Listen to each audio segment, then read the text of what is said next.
ಕನ್ನಡ ಸಿನಿಮಾಗಳಲ್ಲಿ ನಮ್ಮ ಆ್ಯಕ್ಟರ್ ಏನಾದರೂ ಬೇರೆ ಭಾಷೆನ ಅಕಸ್ಮಾತ್ ಮಾತಾಡ್ಬಿಟ್ರೆ, ಹಾಡಲ್ಲಿ ಲಿರಿಕ್ಸಲ್ಲಿ ಏನಾದ್ರು ಬೇರೆ ಭಾಷೆ ಬಂದರೆ ನಾವು ತುಂಬಾ ಎಗರಾಡ್ತೀವಿ. ಬಟ್ ಈಗ ಆವೇಶಂ ಸಿನಿಮಾದಲ್ಲಿ ಫಹದ್ ಫಾಸಿಲ್ ಅವರು ಸಾಕಷ್ಟು ಕನ್ನಡ ಡೈಲಾಗ್ನ ಹೊಡೆದಿದ್ದಾರೆ. ನಂಗೆ ನೋಡ್ಬೇಕಾದ್ರೆ ಮಜಾ ಕೊಡ್ತಾಯಿತ್ತು. ಬಟ್ ಅವಾಗ ಅನಿಸಿದ್ದು ಇದಕ್ಕೆ ಅವ್ರು ಹೇಗೆ ರಿಯಾಕ್ಟ್ ಮಾಡ್ತಾರೆ ಮಲಯಾಳಂ ಆಡಿಯನ್ಸು ಅಂತ. ಅಕಸ್ಮಾತ್ ಅವ್ರೇನು ರಿಯಾಕ್ಟ್ ಮಾಡಿದ್ರೆ ಚಿಲ್ಲಾಗಿ ಎಂಜಾಯ್ ಮಾಡಿದ್ರೆ ನಮಗಿಂತ ಜಾಸ್ತಿ ಮೆಚುರಿಟಿ ಅವ್ರು ತೋರಿಸ್ದಂಗೆ ಆಗುತ್ತಾ? ನಾನು ನಿಮ್ಮ ಕನ್ನಡಿಗೆ ಅಗ್ನಿ ಅಂಡಿದ್ದಿದ್ದಂಗೆ ಮಕ್ಕಳ್ದಂಗೆ ಮಾತಾಡೋಣ. ಎಲ್ಲರಿಗೂ ಸ್ವಾಗತ ಸುಸ್ವಾಗತ. ಇವತ್ತು ನಾನು ಮುಂದೆ ಬಂದಿರೋದು ಜೀತು ಮಾಧವನ್ ಅವರು ಡೈರೆಕ್ಟ್ ಮಾಡಿ ಫಹದ್ ಫಾಸಿಲ್ ಅವರು ಮುಂತಾದವರು ಆ್ಯಕ್ಟ್ ಮಾಡಿರುವಂಥ ಸಿನಿಮಾ ಆವೇಶಂನ ವಿಮರ್ಶೆ ಮಾಡೋದಕ್ಕೆ.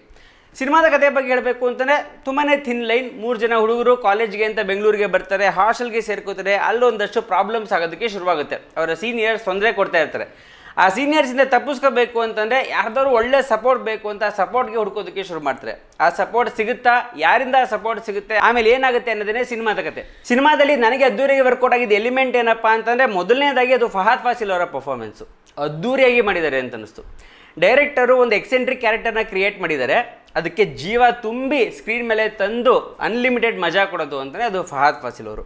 ಒನ್ ಮ್ಯಾನ್ ಶೋ ಅಂತಲೇ ಹೇಳ್ಬೋದು. ಫಸ್ಟಿಂದ ಕೊನೆ ತನಕನೂ ಎಂಟೈರ್ ಮೂವಿನ ಅವ್ರ ಶೋಲ್ಡರ್ ಮೇಲೆ ಕ್ಯಾರಿ ಮಾಡ್ತಾ ಹೋಗ್ತಾರೆ. ಯಾಕಂತಂದರೆ ಎಲ್ಲೊಂದು ಕಡೆ ಸ್ಕ್ರಿಪ್ಟು ಅಷ್ಟು ಮಜಾ ಕೊಡದೆ ಹೋದ್ರು, ಎಲ್ಲೊಂದು ಕಡೆ ಸೀನು, ಶಾರ್ಟು, ಸೀಕ್ವೆನ್ಸು, ಡೈಲಾಗು ಡ್ರಾಪ್ ಆಗ್ತಾ ಹೋದ್ರೂ ಅವರ ಎನರ್ಜಿ ಏನಿದೆ ಅದು ಎಂಟರ್ಟೈನ್ ಮಾಡಿಬಿಡುತ್ತೆ ನಮ್ಮನ್ನ. ಅವ್ರಿಗೆ ಮಲ್ಟಿಪಲ್ ಶೇಡ್ಸ್ ಇದೆ ಫಿಲಮಲ್ಲಿ. ಈ ಕಡೆ ವಿಲನ್ನು ಅವರೇ, ಈ ಕಡೆ ಕಮಿಡಿಯನ್ನು ಅವರೇ, ಅವ್ರಿಗೊಂದು ಇನ್ನೋಸೆಂಟ್ ಸೈಡ್ ಇದೆ, ಒಂದು ಕಂಪ್ಲೀಟಾಗಿ ರೇಡ್ಸ್ ತುಂಬಿರೋ ಒಂದು ಸೈಡ್ ಇದೆ. ಎಲ್ಲದನ್ನು ಬ್ಯಾಲೆನ್ಸ್ ಮಾಡಿ ಸಖತ್ತಾಗಿ ಪರ್ಫಾರ್ಮ್ ಮಾಡಿದ್ದಾರೆ. ತುಂಬಾ ಕಷ್ಟ. ಯಾಕಂತಂದರೆ ತುಂಬ ಅಂಡರ್ ಪ್ಲೇ ಮಾಡಿಬಿಟ್ರೆ ಕ್ಯಾರೆಕ್ಟರ್ನ ಮಜಾ ಇರಲ್ಲ. ತುಂಬ ಓವರಾಗಿ ಮಾಡಿದ್ರೆ ಎಲ್ಲೊಂದು ಕಡೆ ಸಿಲ್ಲಿ ಆಗಿಬಿಡುತ್ತೆ, ಬಫೂನಿಶ್ ಆಗಿಬಿಡುತ್ತೆ. ಬಟ್ ಆ ಒಂದು ಥಿನ್ ಲೈನ್ ಒಂದು ಇರುತ್ತೆ, ಅಲ್ಲಿ ಮೇಂಟೈನ್ ಮಾಡಿಕೊಂಡು ಎಲ್ಲೋ ಒಂದು ಕಡೆ ಸಖತ್ತಾಗಿ ಖುಷಿ ಕೊಟ್ಟಿದ್ದಾರೆ ಅಂತ ಅನಿಸ್ತು. ಸೊ ಬೈ ಫಾರ್ ರೀಸೆಂಟಾಗಿ ಬಂದಿರೋ ಅವರ ಸಿನಿಮಾಗಳಲ್ಲಿ ಇದು one of the best performance ಅಂತಲೇ ಹೇಳ್ಬೋದು. ಆ ಎನರ್ಜಿಗೆ, ಆ ಒಂದು ಸ್ಕ್ರೀನ್ ಪ್ರೆಸೆನ್ಸ್ಗೆ ಸಖತ್ತಾಗಿ ಮಜಾ ಕೊಟ್ಟಿರೋದು ಅಂತಂದರೆ ಸಿನಿಮಾದ ಟ್ರೀಟ್ಮೆಂಟ್ ಸ್ಟೈಲ್ ಆ್ಯಂಡ್ ಎಸ್ಪೆಷಲಿ ಅದಕ್ಕೆ ಸಪೋರ್ಟ್ ಮಾಡಿರುವಂತಹ ಟೆಕ್ನಿಕಾಲಿಟೀಸ್. ಸಿನಿಮಾಟೋಗ್ರಫಿ ಚೆನ್ನಾಗಿತ್ತು ಅಂತ ಅನ್ನಿಸ್ತು. ಎಲ್ಲೂ ತುಂಬ ಟ್ರೈ ಮಾಡ್ತಿತ್ತು ಅಂತ ಅನ್ನಿಸದೆ ಹೋದರೂ ಕೂಡ ಮಜಾ ಇತ್ತು, ಡೈನಮಿಕ್ ಆಗಿತ್ತು. ಆ ಪರ್ಫಾರ್ಮೆನ್ಸ್ಗಳಲ್ಲಿ ಏನು ಎನರ್ಜಿ ಇತ್ತು ಆ ಎನರ್ಜಿಗೆ ವಿಜುವಲ್ ಎನರ್ಜಿ ಕೂಡ ತುಂಬಿದ್ದು ಸಿನಿಮಾಟೋಗ್ರಫಿ. ಕಲರ್ಫುಲ್ ಆಗಿತ್ತು ಅಂತ ಅನ್ನಿಸ್ತು. ಈಗಾಗಲೇ ಹೇಳ್ದಂಗೆ ಡೈನಮಿಕ್ ಆಗಿ ಮೂವ್ಮೆಂಟ್ಸ್ ಚೆನ್ನಾಗಿತ್ತು, ಆ್ಯಕ್ಷನ್ ಸೀಕ್ವೆನ್ಸಸ್ ತುಂಬ ಚೆನ್ನಾಗಿ ಕವರ್ ಮಾಡಿದರು. ಈವನ್ ಇಂಡೋರ್ ಸೀಕ್ವೆನ್ಸಸ್ ಕೂಡ ಅಷ್ಟೇ. ಈಗಾಗಲೇ ಹೇಳ್ದಂಗೆ ಸಿಕ್ಕಾಪಟ್ಟೆ ಲೈಟ್ ಹಾಕಿ ಮತ್ತೊಂದು ಹಾಕಿ ಏನೋ ಟ್ರೈ ಮಾಡೋ ಬದಲು ಒಂದು ನ್ಯಾಚುರಲ್ ಎಲಿಮೆಂಟ್ ಕೂಡ ಇದೆ, but at the same time stylish element ಕೂಡ ಇತ್ತು. ಬ್ಯಾಕ್ಗ್ರೌಂಡ್ ಸ್ಕೋರ್ ಸಖತ್ತಾಗಿದೆ. ಇಲ್ಲೊಂದು ಕಡೆ ಮಲಯಾಳಂ ಇಂಡಸ್ಟ್ರಿ ಅವರು ಇನ್ ಟರ್ಮ್ಸ್ ಆಫ್ BGM ಸಖತ್ತಾಗಿ ಕೊಡ್ತಾ ಇದ್ದಾರೆ ಇನ್ ದ ರೀಸೆಂಟ್ ಡೇಸ್ ಅಂತ ಅನಿಸುತ್ತೆ. ಜೀತು ಮಾಧವನ್ ಅವರ ಡೈರೆಕ್ಷನ್ ಸ್ಟೈಲಲ್ಲಿ ಒಂದು ಕಾನ್ಫಿಡೆನ್ಸ್ ಕಾಣಿಸುತ್ತೆ. ಪ್ಲಾಟ್ ಬಗ್ಗೆ ಆಮೇಲೆ ಮಾತಾಡೋಣ. But in terms of treatment style ಏನಿದೆ, ಅದು ನರೇಷನ್ ಇರ್ಬೋದು ಅಥವಾ ಈವನ್ ಎನರ್ಜಿ ತುಂಬಿ ಸ್ಟೈಲ್ ಓವರ್ ಸಬ್ಸ್ಟೆನ್ಸಲ್ಲಿ ಆ ಸ್ಟೈಲ್ ಆ್ಯಂಡ್ ಸ್ವ್ಯಾಗಲ್ಲಿ ಎಂಟರ್ಟೈನ್ ಮಾಡೋದಿದೆಯಲ್ಲ, ಅದು ಸಖತ್ ಕಷ್ಟ. ಸೊ ಆ ಎನರ್ಜಿಟಿಕ್ ಎಕ್ಸೆಂಟ್ರಿಕ್ ಕ್ಯಾರೆಕ್ಟರ್ಸ್ನ ತಂದು ಆ್ಯಕ್ಷನ್ನಲ್ಲಿ ಮತ್ತೊಂದರಲ್ಲಿ ಸಖತ್ತಾಗಿ ಹಿಡಿದು ಕೂರಿಸಿದ್ದಾರೆ. ಆ್ಯಕ್ಷನ್ ಬ್ಲಾಕ್ಸ್ ಬಗ್ಗೆ ಹೇಳೋದು ಮರ್ತಿದ್ದೆ, ವರ್ಕೌಟ್ ಆಗಿದೆ. ಎಲ್ಲೊಂದು ಕಡೆ ಓಕೆ, ಸ್ಪಾಯ್ಲರ್ ಮಾಡೋದು ಬೇಡ, ಬಟ್ ಫೈನಲ್ ಆ್ಯಕ್ಷನ್ ಸೀಕ್ವೆನ್ಸ್ ಏನಿದೆ ಅದು ಸಖತ್ತಾಗಿದೆ. ಅದಕ್ಕಿಂತ ಮುಂಚೆ ಬರೋ ಆ್ಯಕ್ಷನ್ ಸೀಕ್ವೆನ್ಸಸ್ ಕೂಡ ಫಹದ್ ಫಾಸಿಲ್ ಅವರು ಬ್ಯಾಕ್ ಸೀಟನ್ನು ತೊಗೊಂಡು ಬೇರೆಯವ್ರಿಗೆ ತುಂಬಾ ಸ್ಪೇಸ್ ಕೊಡ್ತಾರೆ. ಎಲ್ಲೊಂದು ಕಡೆ ಫಹದ್ ಫಾಸಿಲ್ ಅವ್ರು ಆ್ಯಕ್ಟ್ ಮಾಡಿರೋದು ಹೆಂಗೆ ಅಂತಂದರೆ, ಇಲ್ಲ ಗುರು ನಾನು ಬೇರೆಯವ್ರಿಗೆ ಸಪೋರ್ಟ್ ಮಾಡ್ತೀನಿ, ಜೊತೆಗೆ ನಾನು ಇರ್ತೀನಿ, ತಾನು ಬೆಳೆದು ತನ್ನವರನ್ನು ಬೆಳೆಸೋದು ಅನ್ನೋದಿದೆಯಲ್ಲ.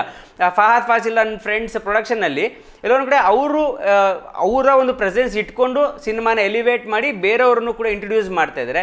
ಸೊ ಆ ಆಸ್ಪೆಕ್ಟ್ ಚೆನ್ನಾಗಿ ವರ್ಕೌಟ್ ಆಗುತ್ತೆ. ಇನ್ಫ್ಯಾಕ್ಟ್ ಎಲ್ಲ ಪಾತ್ರಗಳನ್ನು ನಾವು ಜ್ಞಾಪಕ ಇಟ್ಕೋತೀವಿ. ನಾನು ಹೊಸ ಆ್ಯಕ್ಷನ್ ಬ್ಲಾಕ್ಸ್ ಬಗ್ಗೆ ಮಾತಾಡ್ತಿದ್ದೆ. ಬೇರೆ ಥರ ಆ್ಯಕ್ಷನ್ ಬ್ಲಾಕ್ಸ್ ಕ್ರಿಯೇಟ್ ಮಾಡಿದ್ದಾರೆ ಆ್ಯಂಡ್ ಅದು ಕೂಡ ಎಂಟರ್ಟೈನ್ ಮಾಡುತ್ತೆ. ಒನ್ ಆಫ್ ದ ಪಾಸಿಟಿವ್ಸ್ ಆಗಿ ವರ್ಕೌಟ್ ಆಗುತ್ತೆ. ಇನ್ನು ಸಿನಿಮಾದಲ್ಲಿ ಏನು ವರ್ಕೌಟ್ ಆಗಿಲ್ಲ ಅಂತ ಹೇಳಬೇಕು ಅಂತಂದರೆ, ಮೊದಲನೇದಾಗಿ ಎಲ್ಲೊಂದು ಕಡೆ ಇದರ ಪ್ಲಾಟ್ ಏನಿದೆ ತುಂಬಾ ಥಿನ್ ಆಗಿತ್ತು ಅಂತ ಅನಿಸ್ತು. ಒಂದು ಎಳೆ ಇದೆ ಅಷ್ಟೇ, ಬಟ್ ಅದನ್ನ ಎಲ್ಲೂ ಡೆವಲಪ್ ಮಾಡೋಕ್ಕೆ ಹೋಗಲ್ಲ. ಸಿನಿಮಾ ಶುರುವಾಗಿ ಒಂದು 25 ನಿಮಿಷಕ್ಕೆ ನಿಮಗೆ ಗೊತ್ತಾಗುತ್ತೆ ಏನಾಗ್ತಿದೆ ಅಂತ. ಆ್ಯಂಡ್ ಆಲ್ಸೋ ನಿಮಗೆ ಗೊತ್ತು ಓಕೆ ಇದು ತಿರುಗಿ ಇನ್ನೇನೋ ಆಗುತ್ತೆ ಅಂತ. ಬಟ್ ಅದು ಆಗೋದಕ್ಕೆ ಆಲ್ಮೋಸ್ಟ್ ಕ್ಲೈಮ್ಯಾಕ್ಸ್ ತನಕ ವೆಯ್ಟ್ ಮಾಡಬೇಕು. ಫಸ್ಟ್ ಹಾಫ್ ಫುಲ್ ಸ್ಕ್ರೀನ್ ಪ್ಲೇನಲ್ಲಿ ಇನ್ ಟರ್ಮ್ಸ್ ಆಫ್ ಎಂಟರ್ಟೈನ್ಮೆಂಟ್ ರೀತಿಯಲ್ಲಿ ಟ್ರೈ ಮಾಡೋದಕ್ಕೆ ಹೋಗ್ತಾರೆ, ತಕ್ಕ ಮಟ್ಟಿಗೆ ಹಿಡಿದು ಕೂರಿಸುತ್ತೆ. ಬಟ್ ಸೆಕೆಂಡ್ ಹಾಫ್ಗೆ ಹೋದಾಗ ಆ ಎನರ್ಜಿ ಎಲ್ಲೊಂದು ಕಡೆ ಕಂಪ್ಲೀಟಾಗಿ ಡ್ರಾಪ್ ಆಗಿಬಿಡುತ್ತೆ. ಬಿಕಾಸ್ ಸೀಕ್ವೆನ್ಸಸ್ ರಿಪಿಟೇಟಿವ್ ಆಗ್ತಾ ಹೋಗುತ್ತೆ. ಈಗ ಪ್ಲಾಟ್ ಅಂತೂ ಡೆವಲಪ್ ಆಗಲಿಲ್ಲ, ಅಟ್ಲೀಸ್ಟ್ ಕ್ಯಾರೆಕ್ಟರ್ನ ಎಕ್ಸ್ಪ್ಲೋರ್ ಮಾಡ್ಬೋದಾಗಿತ್ತು. ಫಹದ್ ಫಾಸಿಲ್ ಅವ್ರದ್ದು ಒಂದು ಎಕ್ಸೆಂಟ್ರಿಕ್ ಕ್ಯಾರೆಕ್ಟರು, ಅದನ್ನು ಎಲ್ಲೊಂದು ಕಡೆ ಎಕ್ಸ್ಪ್ಲೋರ್ ಮಾಡ್ಬೋದಾಗಿತ್ತು. ಯಾಕೆ ಹೀಗೆ ಆಡ್ತಾರೆ, ಯಾವಾಗ ಯಾವ ಥರ ರಿಯಾಕ್ಟ್ ಮಾಡ್ತಾರೆ, ಕ್ಯಾರೆಕ್ಟರ್ ಸ್ಟಡಿ ಆಗೋದು ಬೇಕಿರಲಿಲ್ಲ. ಬಟ್ ಸೀಕ್ವೆನ್ಸಸ್ ಮೂಲಕ ಅವರ ಕ್ಯಾರೆಕ್ಟರ್ ಟ್ರಾನ್ಸಿಷನ್ ಆಗಿರ್ಬೋದು, ಡೆವಲಪ್ಮೆಂಟ್ ಆಗಿರ್ಬೋದು, ಏನೋ ಒಂದು ಮಾಡ್ಬೋದಾಗಿತ್ತು, ಅದು ಮಿಸ್ ಆಯಿತು. ಬೇರೆ ಪಾತ್ರಗಳಿವೆ, ಎಲ್ಲೊಂದು ಕಡೆ ತುಂಬ ಮೊನೋಟನಸ್ ಆಗಿ ಹೋಗುತ್ತೆ, ತುಂಬಾ ಒನ್ ಡಿಮೆನ್ಷನಲ್ ಆಗಿ ಹೋಗ್ತಾ ಇತ್ತು ಸಿನಿಮಾ. ಅಲ್ಲಿ ಎಲ್ಲೊಂದು ಕಡೆ ಇನ್ನೂ ಸ್ವಲ್ಪ ಡೆಪ್ತ್ ಆ್ಯಡ್ ಮಾಡ್ಬೋದಾಗಿತ್ತು ಅಂತ ಅನಿಸ್ತು. ಆ್ಯಂಡ್ ಆಲ್ಸೋ ಮೇಜರ್ ಪ್ರಾಬ್ಲಮ್ ಏನಾಗುತ್ತೆ ಅಂತಂದರೆ, ಸಿನಿಮಾದಲ್ಲಿ ಕಾನ್ಫ್ಲಿಕ್ಟ್ ಅನ್ನೋದೇ ಇಲ್ಲ.